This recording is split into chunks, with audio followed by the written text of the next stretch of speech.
This is gonna be a catch-up episode. A lot has happened. This is being released in April, but guess what? This was actually shot back in January or February or something, and we are catching up on a lot of things that have happened and going on. Biggest thing is not everything is sunshine and rainbows. This week we sit down with Marty Tyler, the tax bandit, and he actually is the second in command on my team, and we've got to go over all the terrible things that happened at the end of last year where we lost 100 grand, going into the beginning of this year, us troubleshooting that, and just the way we think. So we're trying to bring you content as they unfold. This is a little bit delayed, but you get to see the way that we're problem solving and troubleshooting. So many business owners out there and so many influencers will show you all the sunshine and rainbows. Look, I made 100 grand. Look, I made $300,000. You can do it too. It's so easy. While that is true, it's not always sunshine and rainbows. And I want you guys to see us get the crap kicked out of us as it's happening. So you know what we're thinking, what we're feeling, how we're dealing with it, and what we're going to do about it moving forward. So we're going to bring you the snippets of our business as it goes along. If that bores you, just skip to the next episode. We'll see you there. By the way, if you're new here, my name is Hugh, and I went from zero, a normal job, to being a millionaire in 15 months, and I scaled from 0 to 287 units with no experience prior. I am an expert at lean, and all of my channel is dedicated to all the tools and helping out everything. So if you are interested in that, stick around. We're gonna get to the content now. What's up, Business Wealth Blueprint? Yeah. We have updates from, I don't know, the last real update video we had was, we were losing 100 grand, everything's terrible, blah, blah, blah. Dane shaved his beard. Stay tuned for that, but we're going over what we did about hotels, people who are stealing from us. You know, lost 100 grand last year. We bought a 5-plex and a trailer and another trailer, and we got, we're 100% wholesaling company. Starting lawn mowing businesses. We're looking at that. We're gonna be talking about all that stuff today, and then relating it to, we're just giving you our flow of thought for what wrong last year. We spent 2 weeks of our year basically planning, and we're hitting the year hard. So we're just gonna walk you through our train of thought, just talk about it, what we're doing, and the whys behind it as best we can. It's not gonna be specifically relevant to you or your business, but you can kind of understand the why, what we're looking at. Are things good? Are things bad? Anything else? They're both. We're gonna get to it right now. Yeah. Woo! Dane, you look very different. A little shorter, not nearly as deep of a voice, but we're here. And the beard you shaved. Shave the beard, yeah. Now we have Marty. Dane has left our team to pursue other Greener pastures. Yeah. He's doing great. You are actually gonna still see him from time to time on the podcast. He's just doing his own thing right now. Yeah. But we got Marty. He what are your claims to fame? What are some of your claims to fame? For those who have never met you, which they haven't. Let's see, you and I have been friends for, 2 or 3 years probably? Maybe longer than that, I don't know. Longer. Yeah, it all blends together. But invest in real estate, manage my own portfolio. And so when Dane left, he was looking for some help, so decided to come on board, help him with his stuff, and looking forward to it. So awesome, yeah. And Marty is a whiz at tax liens. So if you've ever heard me talk about tax liens, tax auctions, that information came from Marty. And I think one of his claims to fame is he has the shittiest houses, and he's proud of it. Yeah. At least initially, right, when you snag them. So good skill set, especially for the demographic that we generally target when we first buy houses, first move into a neighborhood, and the headaches that come with it. Yep. So I don't know, we got a bunch of stuff. So it's been November, I think, was the last time I gave an update. yeah. And New location? yeah, we actually have stuff in the location. This is at least partially of the new set. It's definitely not just a whole bunch of construction stuff in the room off camera that you can't see. Not at all, yeah. Looks great. All right, so we're gonna go into, so last time we talked, we were losing, I think we lost 100 grand, we just found out about. We're dealing with all that. We ended up having 2 properties that we had to figure out how to take possession over without foreclosing if possible, to take over because the contractors, the investors could not make the payments and they were underwater, they were getting in trouble. Yep. Super behind on payments. We had a property we took over and then completely kicked everybody out because we had a massive pest infestation. There was employees stealing. So we'll catch you up with all that. Then we're gonna go into like what we've done this year, what we started the year at, what our goals are. And so much, online stuff. What do you think? There's just like, it's always sunshine and rainbows. Yeah. Oh, I made 100 grand and I just flipped this. Where they show you the picture of the check where they made 100 grand, they forget to tell you all the costs that it took to get them there. Yeah, I made 100 grand, Yeah. but actually I owe 130 you out of this check. So I think it's important to just share our journey, right? Because we're making it up as we go along. This is a real life, and we're Business Wealth Blueprint, and on the day job, running the business side, we're just gonna give you guys tips and tricks and keep you guys in the loop because we don't get it right all the time. Yeah, the blueprint isn't always the good stuff. The blueprint is the bad stuff as well. So you want to show them both. All right, so we lost 100K, and I know the last podcast we did with Dane, and he'll be back on that. Basically, we didn't notice. That was a good thing and a bad thing, right? The bad thing was we didn't notice that we lost 100 grand. It's also a good thing that we didn't notice that we lost 100 grand. That's really messed up, but we were kind of on top of, we were putting our attention elsewhere. How did we lose 100 grand? Well, so I think we weren't tracking the vacancies and the payments going out versus the payments coming in. I think we just weren't quite up to speed on that like we should have been. And so then once it comes, towards the end of the year, you start thinking about taxes and thinking about, oh yeah, I got to start getting my books in a row. And then you start getting your books in a row and then you go, holy shit. Yeah, we're screwed. Yeah, problems have arisen. So yeah, and I think the easy thing is we had just high vacancy. Well, when we say we lost 100 grand, that's me personally, my company that Marty works for, we work for, and that's my properties, my investments. What we had done last year is we put so much focus and attention on other areas and other properties that I don't own that we kind of put mine on the back burner, and it just started slowly lagging behind. So we entered the year at what, 34% vacancy? Yeah, came into 2025 with 34%. And it's not even a month yet. We're at January 27th. Where are we at now? I think last count we were at 29%, and we've gotten deposits and leases signed for I think 3 more, which probably should put us pretty close to 25%. Yeah, and so we're going to be talking about. So we're down 10% in 20 days. Yeah, some of our goals. Yeah, I mean, just our goal for Q1 will be under 10% vacancy and stay there. Yeah. And that's all of our portfolio. I think one of the biggest problems we had is I put our whole team's attention on managing other people's rentals and projects and not our own, and that you can only stay in business so long when you do that. So right, yeah, the easy button is to sort of say, oh, put mine off to the side, let's concentrate on this, right, let's get our work. When you start working for other people, you start to put them as a priority. When you start to think about it, well, you can't really help other people out if your money is just going out the window as well. Right, but it was a quick turnaround, so it sucks because we lost it, but we turned around and we made the money back. I think another thing too, and I know I was at a investor meetup with Alex Felice, he was speaking, and he was just like, hey, it's really hard to actually make money if your business is real estate rentals. Right. And so if that's the case, then Hugh, why are we always talking about, oh, you're real estate, one of your things is BRRRR, business wealth blueprint. But why would we do that if we don't make very much money on it? Right. The answer is, well, I don't know, we're about to part off something. I've got about, $800,000 of debt, but the properties are worth about $2.5 million, a little bit more. Right. So the wealth portion, I've made that much wealth, but it feels bad to me. The cash flow side's bad. So I'm going to sell or move those properties into more properties, right? Cash out refi, buy more, sell it, 1031 into something else. Yeah, just paying attention. I think that's a big one. Okay, so the 2 properties from last year, Marty kind of was not quite on board yet as we were taking it. So we took it over. We had a contractor that we had lent to. He was doing a personal property. He was upside down on a few projects personally, not just ours, but many projects.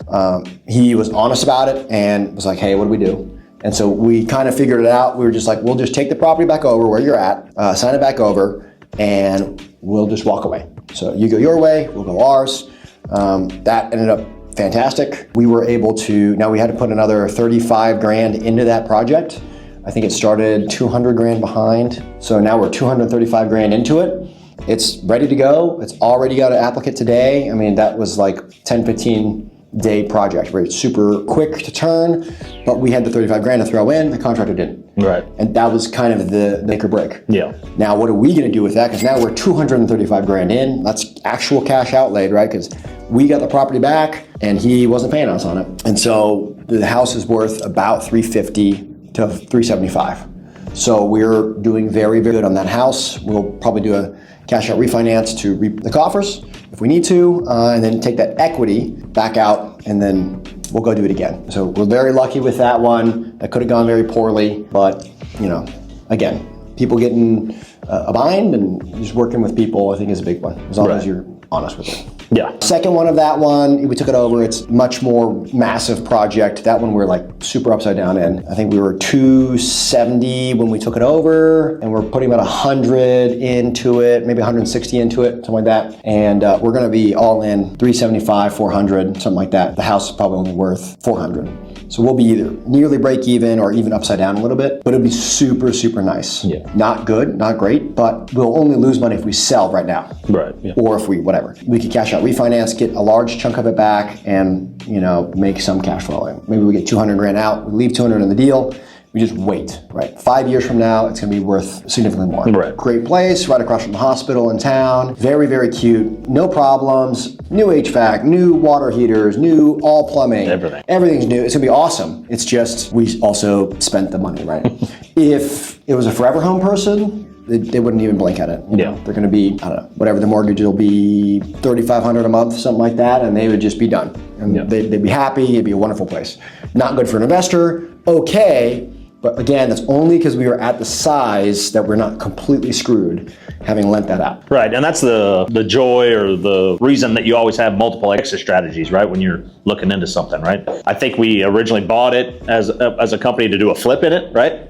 But now that we are able to kind of pivot, but when you take over the property, make sure that it makes sense both as a flip and as a long-term rental, right? Yep. And so now we're able to keep that asset, let it grow internally, and then 5-10 years when we sell it, now it's going to look great, right? Right, Yeah. right. And this is one of those things, you talk about, if you go to like mid-tier bigger pockets, 2015, 2016 bigger pockets, they're starting to talk about, hey, I'm buying stuff and it's not necessarily cash flowing, or I'm buying stuff and it's cash flowing, but there's not much appreciation, or I'm negative. And okay, well, now it's been literally 10 years. Now their houses are probably worth, significantly more. So that kind of sentiment, mid-tier, bigger pockets, right? All that's coming back, and we're seeing that come to our area. Historically, we were always able to cash flow, and now that's just no longer the case. Yeah. Right. So the inflation's finally hitting the Midwest. Again, if you're a single family forever home, you're probably okay as long as you're not overextending. For real estate investors, it really is going to be more appreciation game. Yeah. Hotel. Want to tell us a little bit about the hotel? We took it over, right? We got that under control. Placed new management. Yeah, it was.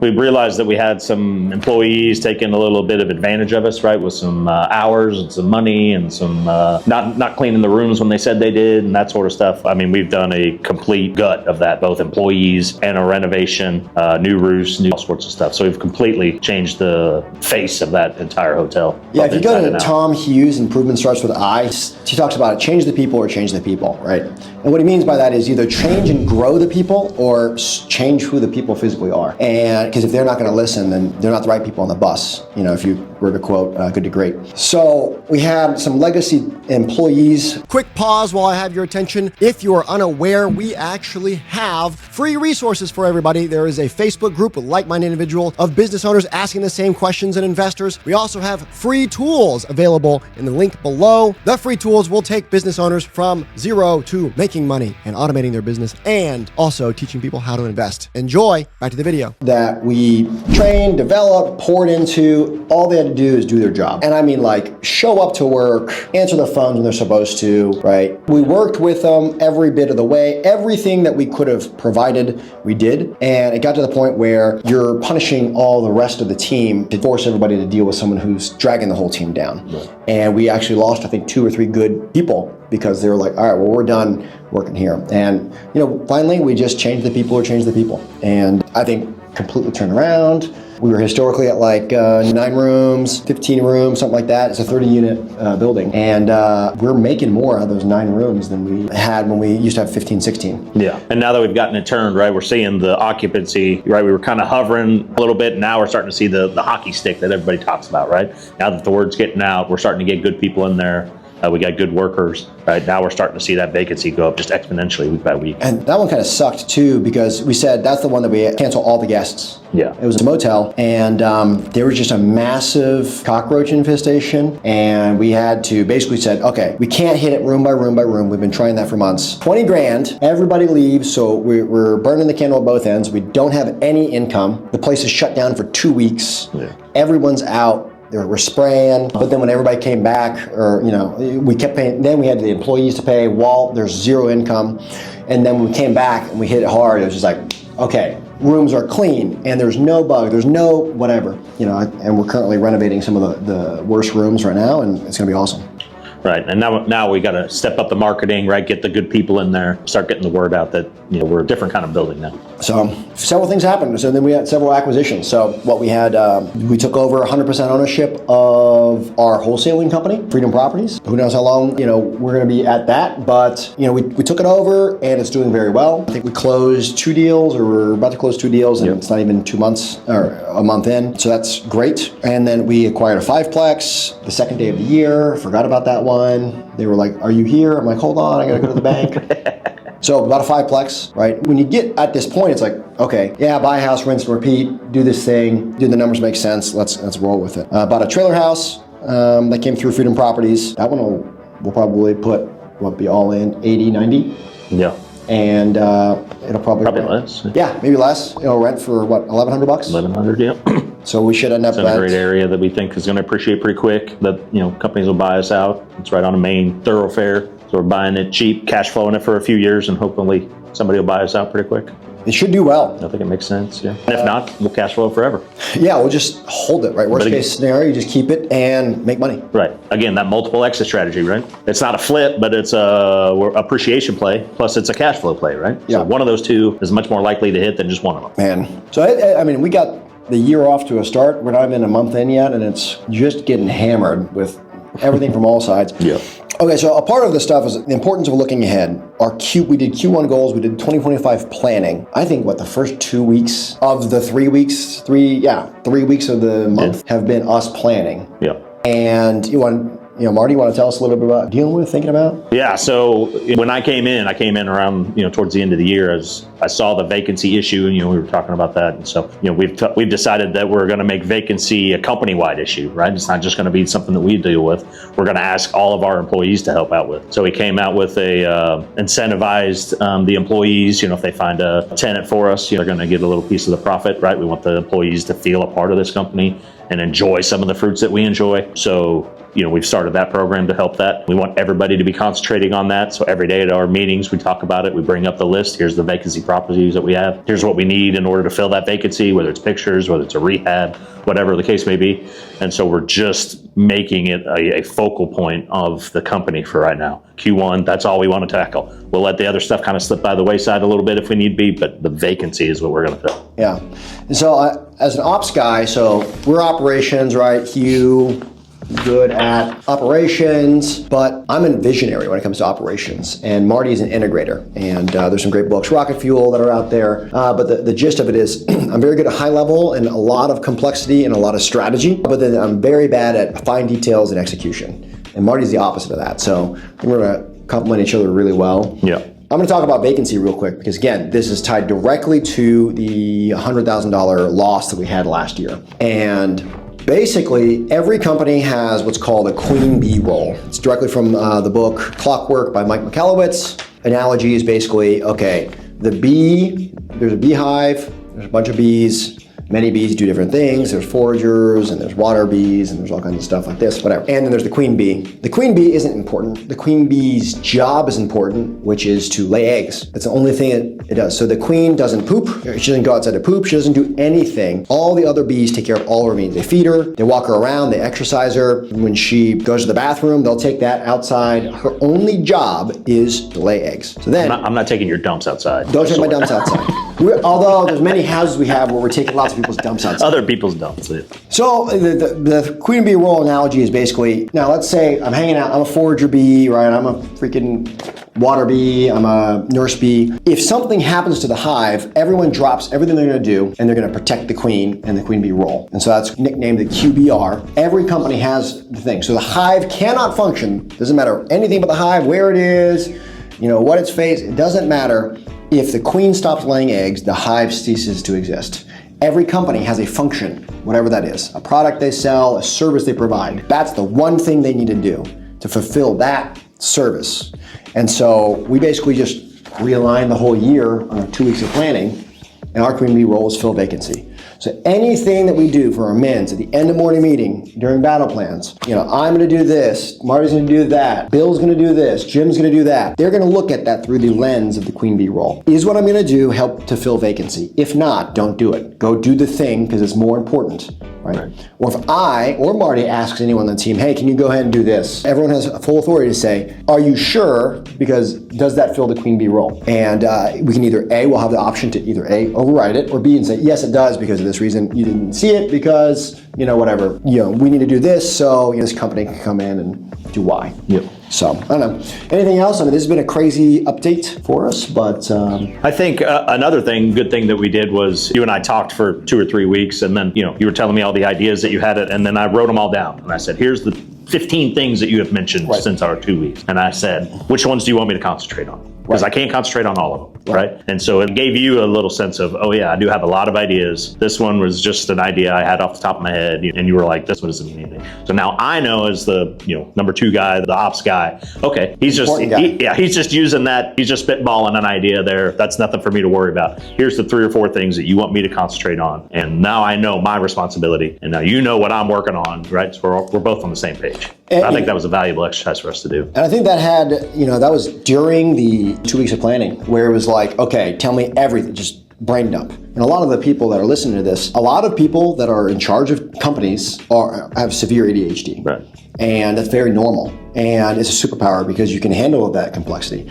But I need to remember to get blueberries while I'm at the grocery store. And oh shit, we're about to go bankrupt. In our brains is approximately the same, it's taking up the same amount of footprint. Yeah. And a lot of that stuff is, hey, get it out of your head and on a whiteboard. Right. And let's actually prioritize. It's super awesome to just say, okay, brain dump, brain dump, brain dump, brain dump, brain dump. What do you actually want me to accomplish? And I think most of the stuff is like, this is more like next year. This is like 5 years from now. That doesn't matter. We'll point the ship that direction, but this is unimportant. Yeah. We'll change what we buy or whatever. And then the more thing is like, hey, this matters. Or finally, we got to debate about the 4 or 5 things that actually matter. Yeah.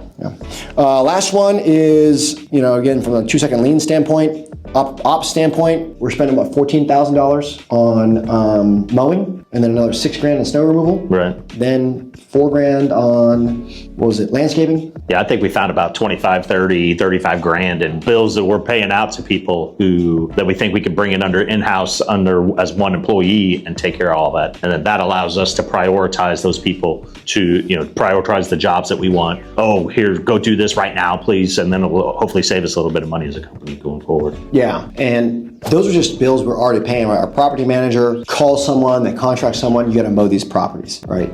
And honestly, we're doing pretty good. Our direct expenses are like about 28% of our total revenue, right, not including PITI. So that's everything, maintenance, lawn care, everything. Okay, well, when you get to a certain size, maybe we in-house it, right? Maybe we have ourselves do it, right? That might make sense. Yep. So it's just stacking, looking at stuff. There's not much more, I think, penny pinching that we can do, of just being hyper aware of the numbers. We're going to be talking way more on, don't let the terminologies freak you out or scare you, but you should know the numbers for your company. Right. We missed the 100 grand mark because we weren't paying attention to it. We knew the numbers and didn't pay attention, and then we didn't know. Right. And so it just completely slipped out of our hands. It would have been so much easier, March of last year to, hey, we got 2 or 3 extra vacancies that are unusual. Right. Put the attention there. Right. We didn't do that. And that's how we ended up finding out months and months later after 5 vacancies becomes 6, 6 becomes 7, 7 becomes 3, 3 becomes 7 again, It's whack-a-mole, so. Right. Just keep me ahead of them. Yep. Anything else as far as other people are planning or what they, as a listener, can do? Find something and concentrate on it, right? Don't start branching out too much, right? Find your one thing, like you said, the queen bee, and concentrate on that. And then once you get that licked, then you can start branching out a little bit. But you build the one bridge to the island, get that one solid, then you can start building another bridge. I think too many people try to build 5 bridges at once to get to that island. And it's like, well, if you would have spent that time building one bridge, you'd have a super solid bridge. And then you can start doing 2 and 3 and 4. Yeah, absolutely. I think especially, I know we just had the United States just got a new president, new Congress, all that jazz. I think things are going to look worse than people think. There's a lot of optimism. I'm optimistic as well, but we're still dealing with a lot of inflation. I think there's going to be, at least for the next 1 year, a lot more pain before things start to slowly smooth out and get better. Right. So, be super conservative with your numbers right now, I would say too. Yeah. Yeah. All right. Well, hey, we've got free resources available. Stay tuned for some other stuff. I know this video was not super educational, just catching us up. I think I've had 5 or 6 people reach out. Hey, what's going on? We don't have any updates. Whatever happened with that thing? And so that's what this is. And be prepared. We're going to be having weekly updates, weekly meetings and podcasts going out. We're going to be talking to some really cool people that are already on schedule. And so stay tuned for that. Go check out hughcarnahan.com if you want free resources. And then we have a newsletter launching as well. Thanks so much for sticking around to watch. Please help us by watching this next video.